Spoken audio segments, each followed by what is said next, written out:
In fact, there are 12 ways minimum in which humans are not primates. Not primates.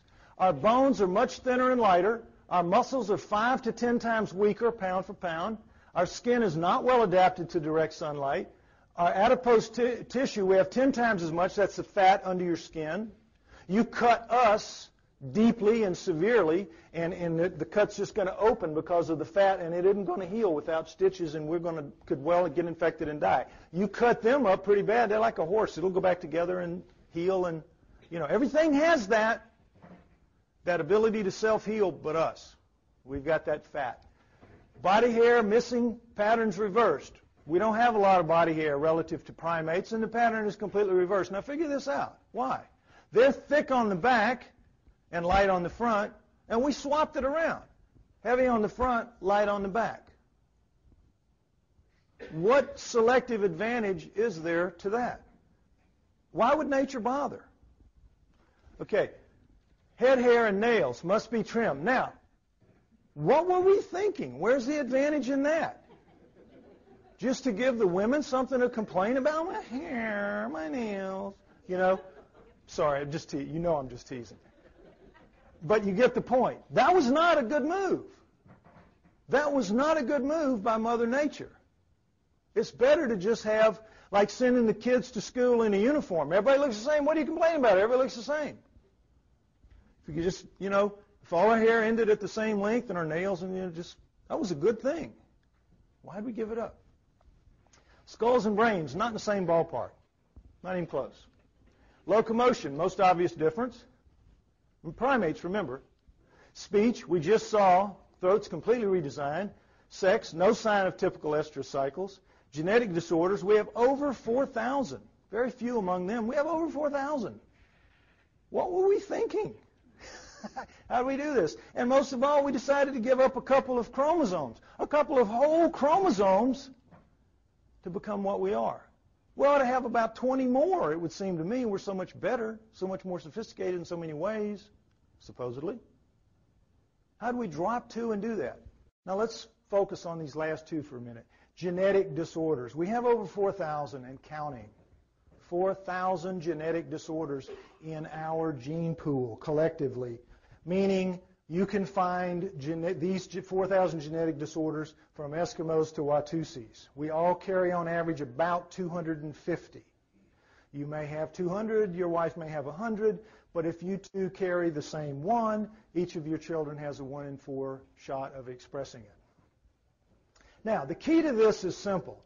In nature, you just don't have that many. Faulty copies are done away with. Faulty products are done away with. Most things breed very true in nature, plants and animals. There are very few.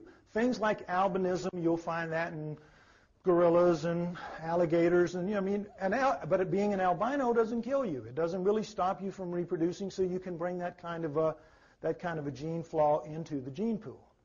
But we have a couple of dozen that kill you dead before you reach the age of puberty. Whatever. You can't pass it on. There should not be a single one of those spread through the gene pool. Why? Because how did it get there? If it can't be spread through sexual reproduction, what's it doing there? It's there because of genetic manipulation. That's what all 4,000 of them are there for. Genetic manipulation. And mistakes were made and left because whoever was making the manipulations didn't care. Didn't care to get it right. They just were hurrying to get the job done. And so they left. Did they care if they were making something? Did they care if it killed 1 in 10? Did they care if it killed 1 in 100? They didn't care. If they're making sentient beings like us, they're doing it for a reason, and they're not doing it for our benefit. They're doing it for their benefit. Same with domesticated plants, same with domesticated animals. We're no different than them. Somebody came here and designed this planet to suit them. And we are a product of that program, whatever that program was. 3 primates and a human. Remember, 3 men and a baby, 3 primates and a human. You have the human, chimp, gorilla, orangutan. And, you know, you always hear this from the other side. Well, it's so much the same. It's so much DNA, so much the same. Geez, there's just a little step from them to us. Surely we evolved from them. Surely we did. But, you know, we're an awful lot like a mouse, too. Awful lot like a rabbit. But we are a lot like other primates. What's the difference? Well, you know, it looks pretty much the same, doesn't it? But there is a difference. They all have 48 chromosomes, and we have 46. Remember, we lost the 2 chromosomes somehow, some way. But guess what? That's an awful lot of DNA. That's an awful lot. How could we be even as close as we are, and we're wildly different from them, but how could we even be as close as we are if we lost 2 whole chromosomes? Guess what?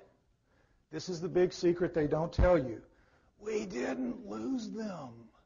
We didn't lose those 2 chromosomes.